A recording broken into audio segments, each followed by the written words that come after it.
What's up YouTube? In today's video we'll be taking a look at using Windows XP almost 20 years later, and I will be using it on real hardware unlike my video in 2019 where I use a VM. So we will be the hardware in question we're using is a Dell Inspiron 1525 with a Core 2 Duo T8000 or something like that, 2 gigabytes of DDR RAM and a 700 gigabyte hard drive, which was a later addition. And this computer originally came with with Windows Vista, and it was financed from Aaron's all the way back in 2009, so it's been in the household my whole life. So now we'll be turning it on. We'll be doing the full startup.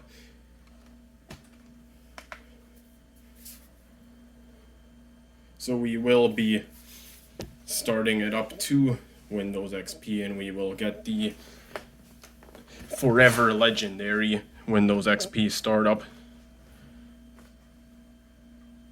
And this, with Windows XP, this thing only doesn't take too long to boot, unlike when I had Zorin installed on it. This thing booted horribly slow. And of course the screen had to go off there for a second. Well, whatever, so let's get to it, and I'll try to get this to focus properly.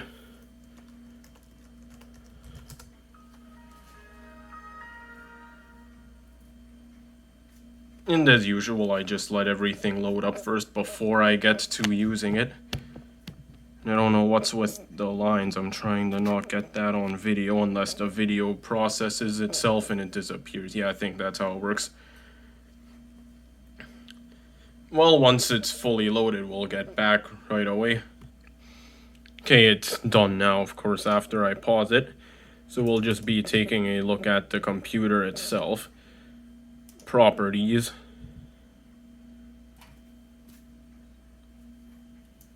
Oops, that's not it. Oh wait, I go properties on my computer. Okay, there, so it's Windows XP Professional Service Pack 3. So that's what we're using. We have a Core 2 Duo T5850 at 2.16 gigahertz. And we have 1.99 gigabytes of RAM. So yep, that's what we got on this system. And again, the exact computer is a Dell Inspiron 1525, manufactured in late 2008 from what I could find. So we'll go with some of the factory programs to start. So I already know we can't use Windows. Internet Explorer 8. I've tried.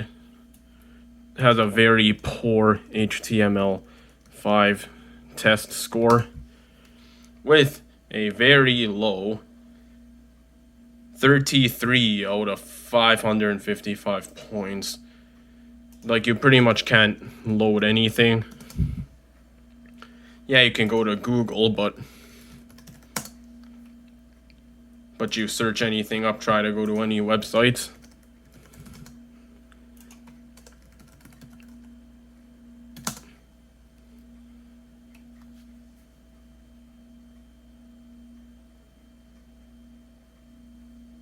And it looks like Dell.com actually loads, but a very poor version. Microsoft's own website does not load.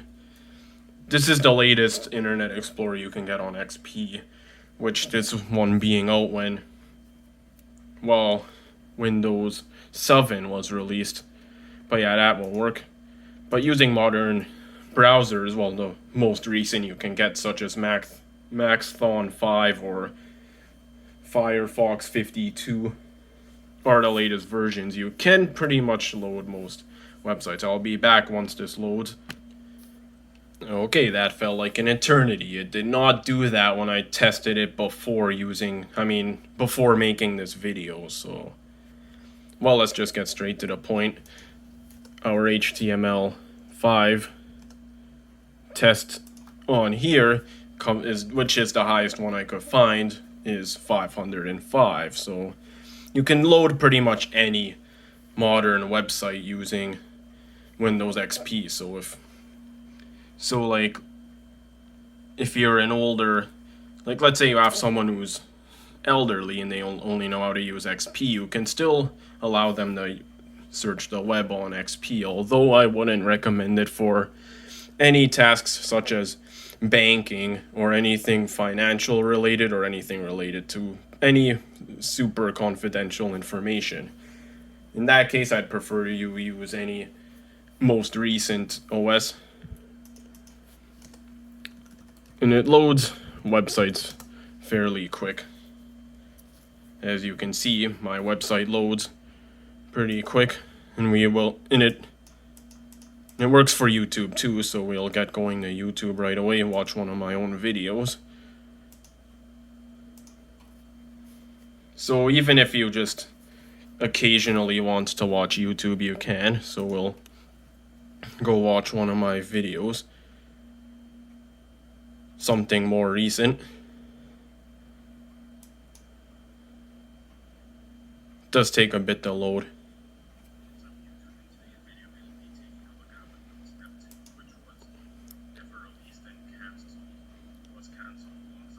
And I'll see how high of a setting I can. It's on auto, but I can go up to 1080.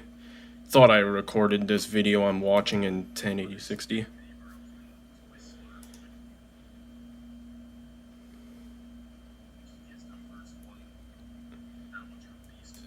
And there was no delay. How about if I skip forward?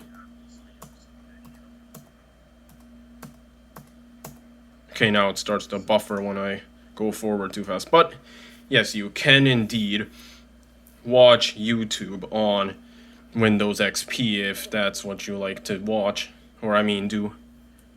So yeah, you can very well indeed watch YouTube on your Windows XP machine if you have one lying around and want to give it a new purpose, if you don't want to put any modern operating systems on your device. And away from web browsing, we'll be checking out some more recently supported programs like CPU-Z, which just shows you your computer's hardware. Probably better than clicking properties on the computer icon. So see, we have the code name of the processor and everything. And it tells you service pack, edition, and your version of DirectX. So I have DirectX 9.0C, which is the latest version that supports Windows XP. And then you can still do stuff like using older versions of Word. The newest version of Microsoft Office you can get is Office 2010. So yeah, you can still use Office 2010 if you prefer something new. And you can still get Open Office on the latest version. I just don't have it installed. And now I will get an MP3 file to play, for example, in VLC, which is the latest version as well, so I will be right back. Okay, my USB is loaded. Now we can just go to VLC, Media, Open File, and my computer, go to my USB, wherever it is. I will be back when I load something. Okay, the USB port I had it in for some reason doesn't work, so I just gotta look for my music folder. And I will play something right away. I will be back in a sec. And of course, you can still play your music on Windows XP, so if you got any old MP3 files or movies, you can use VLC. If you need to be on the absolute latest version of a media player for some reason. However, you can still get the most Media Player 11, which is officially a Microsoft program. But VLC is far newer, so you're better off with that instead of something that's old.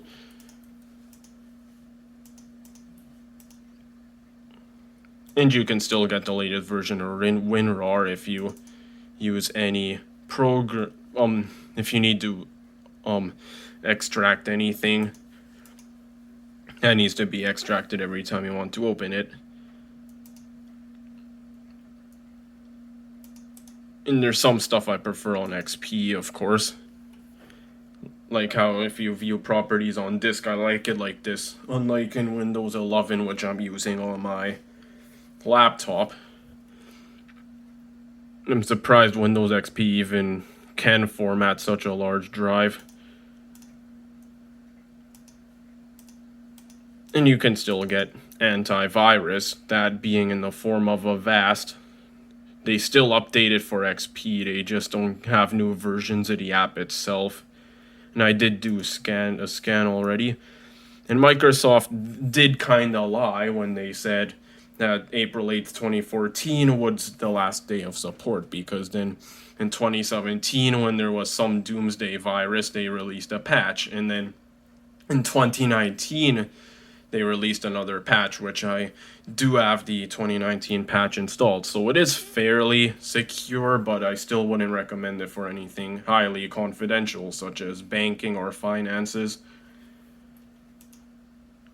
And that's about it for how usable Windows XP is. You can still play vintage games on Windows XP, but I've never decided to try that. So was Windows XP usable? Yes, 20 years later, you can still use it for fairly basic tasks. Stuff that, like, you can still load many websites normally, like your social media or your YouTube if you like to watch YouTube. But yes, I do not recommend it for full daily usage, just only for to give an old computer some use if it cannot run any more recent operating system. So I guess this is it. If you enjoyed this video, please leave a thumbs up and subscribe, and leave a comment in the comments with your thoughts on this video. And this is it. I will be leaving now. Peace out.